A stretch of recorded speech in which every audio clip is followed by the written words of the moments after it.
Hello friends, welcome to Prep IAS. आप सभी लोगों का प्रेप आईएएस पे स्वागत है।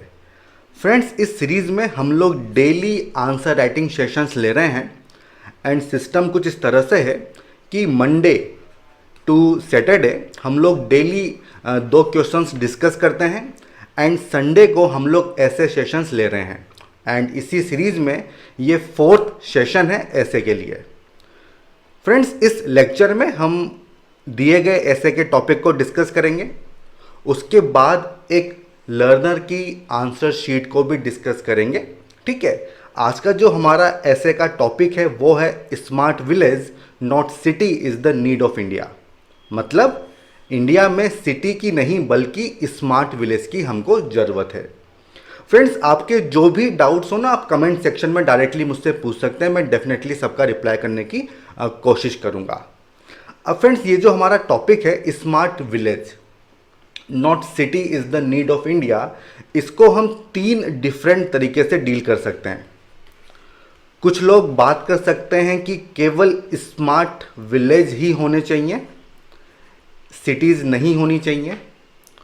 कुछ लोग बात कर सकते हैं कि स्मार्ट सिटी ही होनी चाहिए, स्मार्ट विलेज नहीं होने चाहिए। और एक तीसरी डायमेंशन है वो ये कि हमें smart village and smart city दोनों की ही ज़रूरत है, दोनों के बीच में एक बैलेंस होना चाहिए। अब फ्रेंड, जितने भी लोग इस वीडियो को देख रहे हैं वो सभी इस बात से सहमत होंगे कि ये जो थर्ड ऑप्शन है ये सबसे ज़्यादा सूटेबल है। Smart village and smart city दोनों ही होनी चाहिए एंड इसी तरह से हमको हमारा ऐसे भी लिखना चाहिए।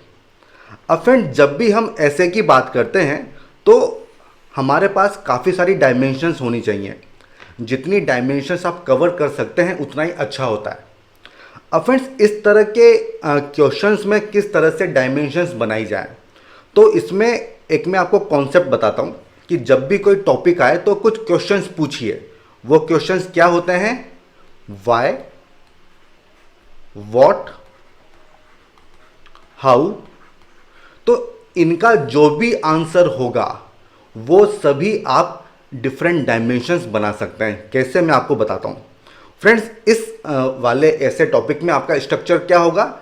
सबसे पहले आप इंट्रोड्यूस करेंगे। ऑब्वियस सी बात है, इंट्रोडक्शन एंड कंक्लूजन आपको हर ऐसे में लिखना है। यहाँ पे बात हो रही है स्मार्ट सिटीज़ की। ठीक है, तो सबसे पहला सवाल उठता है कि विलेज पे हमें क्यों फोकस करना चाहिए, वाई। ठीक है, तो ये क्वेश्चन पूछिए, वाई कंसंट्रेट ऑन विलेज। तो ये आपकी सबसे पहली डायमेंशन होगी।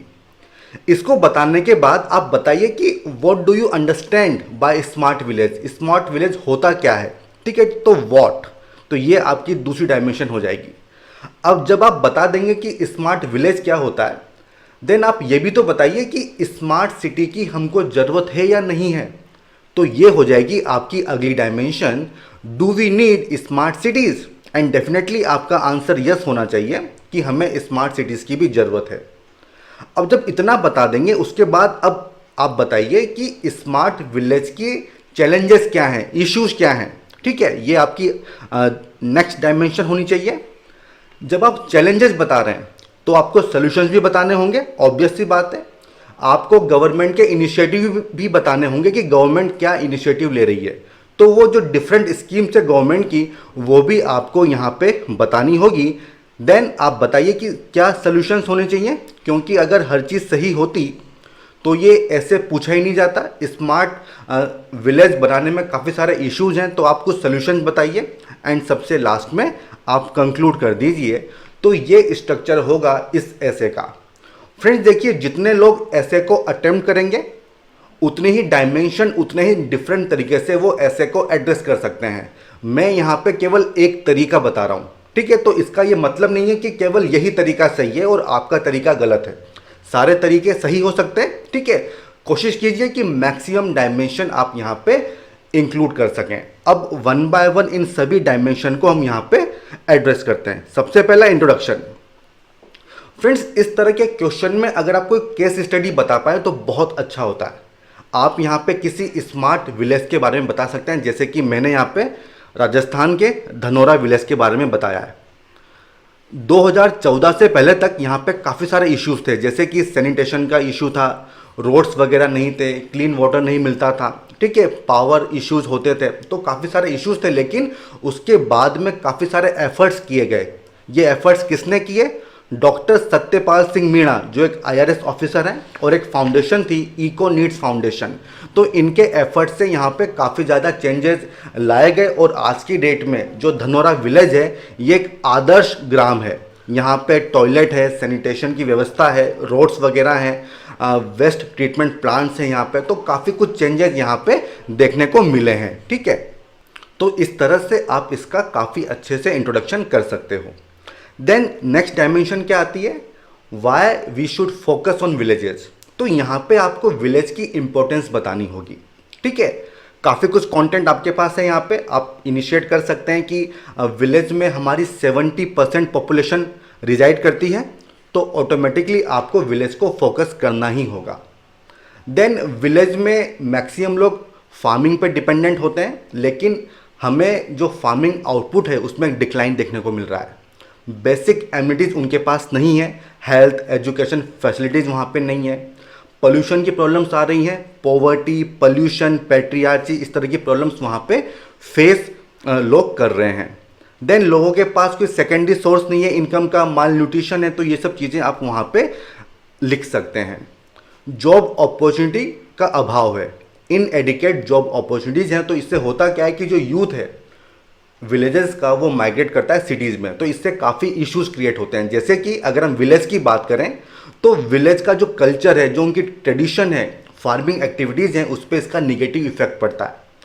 जहाँ तक बात है अर्बन एरियाज़ की, तो क्योंकि वहाँ पे काफ़ी ज़्यादा माइग्रेशन हो रहा है, तो उससे काफ़ी कुछ इश्यूज हमको अर्बन एरियाज़ में देखने को मिलते हैं, जैसे कि क्राइम, स्लम्स हमको देखने को मिलेंगी, ट्रैफिक प्रॉब्लम्स हमको देखने को मिलेंगी, कंजेशन वहाँ पे देखने को मिलता है। तो ये सब चीज़ें आप यहाँ पे लिख सकते हैं, तो इसलिए हमको विलेज को फोकस करना होगा। देन और आप क्या लिख सकते हो? अगर विलेज इकोनॉमी स्मार्ट होगी, मीन्स क्लाइमेट रेजिलिएंट एग्रीकल्चर होगा, इंडस्ट्री वगैरह काफ़ी अच्छे से होंगी, तो जो इंडियन इकोनॉमी है वो प्रोस्पोरस होगी। अगर हम ट्रेडिशनल विलेज लाइफ की बात करें तो वो काफ़ी एनवायरनमेंट फ्रेंडली होती थी, ठीक है। तो हम यहाँ पे SDG की बात कर सकते हैं। आप यहाँ पे आर्टिकल 40 की बात कर सकते हो। आर्टिकल 40 क्या बोलता है कि जो हमारे पंचायत हैं इनको हम पावर दें ताकि ये सेल्फ सफिशिएंट हो जाए, और इससे होगा क्या कि जो हमारी डेमोक्रेसी है वो स्ट्रेंथन होगी। तो ये पॉइंट भी आप यहाँ पे मेंशन कर सकते हो, ठीक है। तो आप यहाँ पे फाइनली ये लिख सकते हो कि अगर विलेज का ट्रांसफॉर्मेशन होगा तो उससे ऑटोमेटिकली जो हमारा नेशन है उसका भी ट्रांसफॉर्मेशन होगा, ठीक है। तो इस पॉइंट में आपने ये बताया कि विलेज की इंपॉर्टेंस क्या है। अब आप बताइए कि स्मार्ट विलेज का मतलब क्या है। एंड फ्रेंड्स, यहाँ पे आप केवल एक ही डायमेंशन मत लिखिएगा कि इंफ्रास्ट्रक्चर अच्छा होना चाहिए, इकोनॉमी अच्छी होनी चाहिए, नहीं, काफ़ी सारे पॉइंट्स हैं जो आप यहाँ पे लिख सकते हैं। जैसे कि S means social, skilled and simple. आप बात कीजिए कि किसी भी तरह का कास्ट बेस्ड डिस्क्रिमिनेशन नहीं होना चाहिए, जेंडर, रिलीजन के बेसिस पे डिस्क्रिमिनेशन नहीं होना चाहिए, लिटरेसी, स्किल डेवलपमेंट वगैरह इन सब पे फोकस होना चाहिए। देन M से आप लिख सकते हो मॉरल एंड मॉडर्न। इसका क्या मतलब हुआ?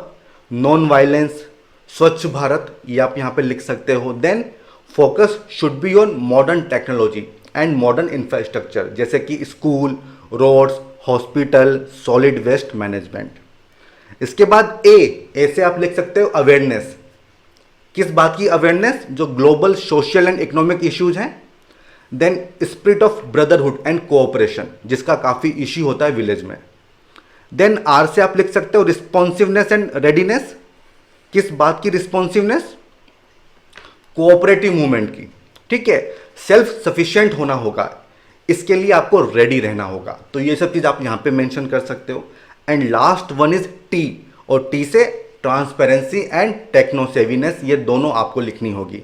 जैसे कि मोबाइल का यूजेस, जो विलेज एडमिनिस्ट्रेशन है वो ट्रांसपेरेंट होना चाहिए, इफेक्टिव होना चाहिए, रिस्पॉन्सिव होना चाहिए। तो इस तरह से आप स्मार्ट विलेज की जो डिफरेंट डायमेंशन है उसको यहाँ पे मेंशन कर सकते हो, बहुत अच्छा इंप्रेशन पड़ेगा। अब इसके बाद नेक्स्ट डायमेंशन क्या आती है? कि क्या हमें स्मार्ट सिटीज़ चाहिए, do we need smart cities. Obvious सी बात है, हमें चाहिए, लेकिन आपको कुछ पॉइंट्स लिखने होंगे कि हमें क्यों स्मार्ट सिटीज़ चाहिए। देखिए, सबसे पहला पॉइंट तो क्या होगा, इकोनॉमिक एक्टिविटी। 1/3 पॉपुलेशन आज भी सिटीज़ में रहती हैं, लेकिन 2/3 जो इकोनॉमिक एक्टिविटीज़ हैं वो अर्बन एरियाज में ही होती हैं, तो आप अर्बन एरियाज को साइडलाइन नहीं कर सकते हो। देन अगर हम बात करते हैं स्मार्ट सिटीज़ की, तो आज भी अर्बन सेंटर्स को स्मार्ट सिटीज़ में कन्वर्ट करना काफ़ी आसान है, कॉस्ट इफेक्टिव है as compare to smart village. Then आप वर्ल्ड बैंक की रिपोर्ट यहाँ पे कोट कर सकते हो कि half of the India's population near future में सिटीज़ में रहेंगी, तो आप सिटीज़ को साइडलाइन तो कर ही नहीं सकते हो। तो इट मीन्स स्मार्ट विलेज भी होने चाहिए और स्मार्ट सिटीज़ भी होनी चाहिए। अब इसके बाद अगली डायमेंशन क्या है कि चैलेंजेस टू स्मार्ट विलेजेस। क्या चैलेंजेस हैं? सबसे पहला चैलेंज तो क्या होगा, पैसा नहीं है हमारे पास, ठीक है, गवर्नमेंट के फाइनेंसेस काफ़ी कम है, उस पर इसका एक इम्पैक्ट होगा। देन आप रीजनल वेरिएशन की बात कर सकते हो, काफ़ी ह्यूज डेवलपमेंट गैप हो सकता है। कुछ स्टेट ऐसे होंगे जहाँ पे स्मार्ट विलेज काफ़ी ज़्यादा होंगे, कुछ स्टेट ऐसे होंगे जहाँ पे काफ़ी कम होंगे, तो एक तरह का डेवलपमेंट डेफिसिट या फिर गैप हमको देखने को मिल सकता है। देन काफ़ी टाइम लगता है। हम बात करते हैं स्मार्ट सिटी प्रोग्राम की, 100 सिटीज़ को हमको डेवलप करना था, लेकिन वो अभी तक नहीं हुआ है, काफ़ी उसमें टाइम लगा है, ठीक है। तो ये तो केवल 100 सिटीज़ की बात थी, और जब हम विलेज की बात करते हैं तो वो तो काफ़ी सारे हैं। देन इंफ्रास्ट्रक्चर काफ़ी पुअर है, काफ़ी ज़्यादा पॉपुलेशन है, 70% पॉपुलेशन है, और उनके बिहेवियरल इश्यूज हैं, ठीक है, तो वो सब आप यहाँ पे लिख सकते हो, ठीक है। देन अगली डायमेंशन क्या है, गवर्नमेंट के इनिशिएटिव। तो काफ़ी सारे इनिशिएटिव हैं जो गवर्नमेंट ने इस डायरेक्शन में लिए हैं, जैसे कि श्यामा प्रसाद मुखर्जी रुर्बन मिशन, मनरेगा, सौभाग्य स्कीम, सांसद आदर्श ग्राम योजना, स्वच्छ भारत मिशन, ग्राम सड़क योजना। तो काफ़ी कुछ है जो आप यहाँ पे गवर्नमेंट के इनिशिएटिव यहाँ पे लिख सकते हो। अब अगली डायमेंशन आती है solutions, what needs to be done. तो आपको कुछ सॉल्यूशंस बताने होंगे, जैसे कि यूथ को सफिशिएंट अपॉर्चुनिटीज़ मिलनी चाहिए विलेज में, ताकि उनका माइग्रेशन ना हो। और किस तरह से ये अपॉर्चुनिटी मिलेगी, आप बात कर सकते हो कि विलेज में बीपीओ वगैरह होने चाहिए, ताकि वहीं पे लोगों को जॉब्स वगैरह मिल जाए। फार्मिंग पे मैक्सिमम लोग डिपेंडेंट होते हैं, तो उसको रेम्युनरेटिव बनाना चाहिए। फार्मर्स की इनकम डबल करने की आप बात कर सकते हो। उनको ट्रेनिंग दो ताकि सेकेंडरी सोर्स ऑफ इनकम भी डेवलप किया जा सके, ठीक है। जो गवर्नमेंट की स्कीम्स हैं, जैसे कि सॉइल हेल्थ कार्ड हो गया, क्रॉप इंश्योरेंस हो गया, सिंचाई योजना हो गई, इन सबको अच्छे से इम्प्लीमेंट करना चाहिए।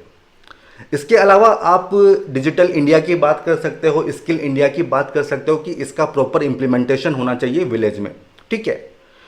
विलेज में आपको आर्ट एंड क्राफ्ट का इकोसिस्टम देखने को मिलता है ट्रेडिशनली, तो उसको हमको प्रॉपरली डेवलप करना चाहिए, उसको इंटीग्रेट करना चाहिए वर्ल्ड इकोनॉमी से, ताकि एक additional source of income village को मिले। विलेज में हमको रेन वाटर हार्वेस्टिंग के मेथड्स देखने को मिलते हैं, ट्रेडिशनल मेथड्स, तो उसको हमको स्ट्रेंथन करना चाहिए, ताकि ये जो वाटर स्केर्सिटी की प्रॉब्लम है ये दूर हो जाए। बेसिक इंफ्रास्ट्रक्चर, हेल्थ, एजुकेशन, इन सब पे हमको फोकस करना चाहिए। देन सबसे इंपॉर्टेंट चीज़ क्या होती है, जब भी आप विलेज की बात करते हैं तो कम्युनिटी मोबिलाइजेशन एंड उनका पार्टिसिपेशन, तो इस पर आपको स्पेशल फोकस देना होगा। विलेज में आपको काफ़ी कुछ डाइवर्सिटी मिलती है, जैसे कि ट्राइबल पॉपुलेशन मिलेगी, कुछ हिली एरिया होंगे, बॉर्डर एरिया होंगे, नक्सल वाले एरिया होंगे, तो सबके लिए आपको उनके स्पेसिफिक नीड्स को एड्रेस करना चाहिए, ठीक है।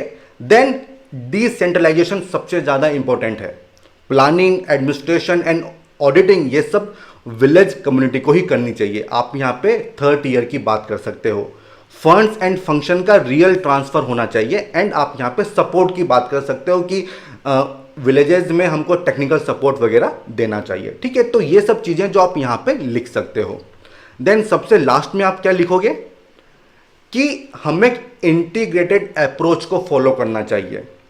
Smart village plus smart cities should be the goal for the government, ठीक है। तो ये आपका अप्रोच होना चाहिए जब भी आप बात करते हैं होलिस्टिक डेवलपमेंट की। अब इसके बाद आता है कंक्लूजन, कि आप किस तरह से कंक्लूजन करोगे। क्योंकि हमने ऑलमोस्ट सारी की सारी डायमेंशन यहाँ पे एड्रेस कर ली हैं। तो फ्रेंड्स काफ़ी सारे एग्जाम्पल हैं, जैसे कि अकोदरा विलेज, ये इंडिया का पहला डिजिटल विलेज है। देन धसई विलेज, ये पहला कैशलेस विलेज है। पांडरी विलेज, ये पहला सोलर विलेज है। तो हमको आइसोलेशन में अलग अलग चीज़ें मिलती हैं, तो हमारा फोकस क्या होना चाहिए कि ये जितने भी अचीवमेंट हैं इनको हमको एक ही विलेज में क्लब करना चाहिए, और इस तरह के विलेज हमको पैन इंडिया में डेवलप करने होंगे। तो ये आप कंक्लूजन लिख सकते हो। आप ये भी लिख सकते हो कि जो धनोरा विलेज की सक्सेस स्टोरी है इसको हमको रेप्लिकेट करना चाहिए जो दूसरे पार्ट्स हैं कंट्री के। एंड लास्ट में आप महात्मा गांधी से एंड कर सकते हो। उन्होंने कहा था कि the true Indian civilisation is in the village. Take the village people and slum dwellers in your hand and give them the benefit of your knowledge, skill, insight, constructive work and patriotic spirit। तो इससे आप and कर सकते हो, काफ़ी अच्छा conclusion होगा ये। And then only can a smart village develop and sustain. तो इस तरह से आप इसको कंक्लूड कर सकते हो। फ्रेंड्स हमारा ये ऐसे यहीं पे ख़त्म हो गया है। अब हम एक लर्नर की आंसर शीट देखते हैं कि किस तरह से उन्होंने इस ऐसे को अप्रोच किया है। फ्रेंड्स केवल एक ही लर्नर ने ऐसे सबमिट किया था, ठीक है, बाकी लोगों ने इसको अटेम्प्ट नहीं किया है। मैं आपको एडवाइस करूंगा कि कम से कम हर वीक में एक ऐसे तो आपको लिखना चाहिए। तो जो ऐसे हम लोग प्रोवाइड करवा रहे हैं तो उसको आपको अटेम्प्ट करना चाहिए, ठीक है। अब देखिए सबसे पहले इन्होंने एक तो मैं आपको एडवाइस करूंगा कि जो मेंस की जो आंसर शीट होती है ना उस पर आप ऐसे को लिखिए। तो वहाँ पे क्या होता है ना, आप आराम से वर्ड लिमिट को देख सकते हो। इस तरह से आप डायरी में लिखोगे तो आपको पता नहीं चलेगा। सबसे पहले इन्होंने एरिया के बारे में लिखा है। 3.28 मिलियन स्क्वायर किलोमीटर इंडिया का एरिया है और उसमें 68% एरिया जो है वो विलेज कवर करता है। ये डाटा गलत है, 68% पॉपुलेशन होती है और जहाँ तक एरिया की बात है आई थिंक 90% एरिया जो है वो विलेज से बिलोंग करता है। देन आपने कुछ क्वेश्चंस रेज किए हैं, जैसे कि क्यों सारा डेवलपमेंट सिटीज़ में ही होता है, विलेज को क्यों इग्नोर किया जाता है। तो ये एक अच्छा इंट्रोडक्शन माना जाएगा, ठीक है। और मैं आपको यहाँ पे एडवाइस करूँगा कि आप पैराग्राफ चेंज कीजिए, ठीक है, क्योंकि ज़्यादा बड़े पैराग्राफ होते हैं तो एग्जामिनर का इंटरेस्ट थोड़ा कम हो जाता है। देन आपने लिखा है कि in this essay we will take a look at economic, social, technological dimensions of the issue. तो इशू आपने क्या रेस किया है कि क्यों विलेज को इग्नोर किया जाता है, ठीक है। अब आपने उसके जो डिफरेंट डायमेंशन है उसको एड्रेस किया है। इकोनॉमिक डायमेंशन, क्या इशू है, उसके सोल्यूशन क्या होने चाहिए। सोशल डायमेंशन, उसके क्या प्रॉब्लम है एंड उसके क्या सोल्यूशन है। देन आपने टेक्नोलॉजिकल डायमेंशन यहाँ पे लिखी है, क्या प्रॉब्लम है एंड क्या सोल्यूशन होने चाहिए। एनवायरमेंटल एस्पेक्ट आपने लिखे हैं, लीगल एस्पेक्ट आपने लिखे हैं, पॉलिटिकल एस्पेक्ट आपने लिखे हैं। लेकिन देखिए इशू क्या है कि आपने केवल एक ही डायमेंशन ली है और वो डायमेंशन क्या है, विलेज में क्या इशू है और उनके क्या सोल्यूशन होने चाहिए। और सोल्यूशन भी आपने इशू के तुरंत बाद लिख दिए हैं। बाकी मैं आपको रिकमेंड करूंगा कि सोल्यूशन के लिए अलग ही एक हेडिंग होनी चाहिए। लेकिन केवल इन दो ही डायमेंशन से काम नहीं चलेगा, क्योंकि ऐसे में कुछ और चीज़ पूछी गई है, वो ये कि स्मार्ट विलेज की बात हो रही है। तो आपको स्मार्ट विलेज पे फोकस करना होगा। पहले बताइए तो सही कि स्मार्ट विलेज क्या होता है। देन जो बाकी की जो डिफरेंट डायमेंशन मैंने आपको बताई हैं उन सबको भी आपको एड्रेस करना होगा, तभी आपका ये ऐसे अच्छा ऐसे माना जाएगा। अभी तो ऐसा लग रहा है कि आपने कोई जीएस का क्वेश्चन अटेम्प्ट किया है, ठीक है, केवल उसकी जो वर्ड लिमिट है वो बढ़ा दी है। तो फोकस आपका होना चाहिए काफ़ी डायमेंशंस पे, मल्टीपल डायमेंशंस आपको एड्रेस करनी चाहिए। देन आपने कंक्लूड किया है कि thus we can understand that we will be a true developed nation only when we develop the country as a whole. The smart cities would not be able to shine much without smart village. The key to smart village is the investment in human development। ठीक है, तो conclusion आपका और अच्छा हो सकता है, ठीक है। आपने सोल्यूशन यहाँ पे देने की कोशिश की है जो आप ऑलरेडी पहले दे चुके हो, तो इसको रिपीट मत करो, ठीक है। तो थोड़ा सा इंटरेस्टिंग होना चाहिए आपका कंक्लूजन, ताकि आपको अच्छे मार्क्स मिलें। तो फ्रेंड्स इसी के साथ हमारा ये ऐसे सेशन यहीं पे ख़त्म होता है। आई होप आपको पसंद आया होगा। अगर आपका कोई भी डाउट हो तो आप कमेंट सेक्शन में डायरेक्टली मुझसे पूछ सकते हो, मैं उसका डेफिनेटली रिप्लाई करूंगा। अगर आपको ये लेक्चर पसंद आया हो तो हमारे इस लेक्चर को लाइक कीजिए और हमारे चैनल को सब्सक्राइब कीजिए। ठीक है friends, goodbye, all the best.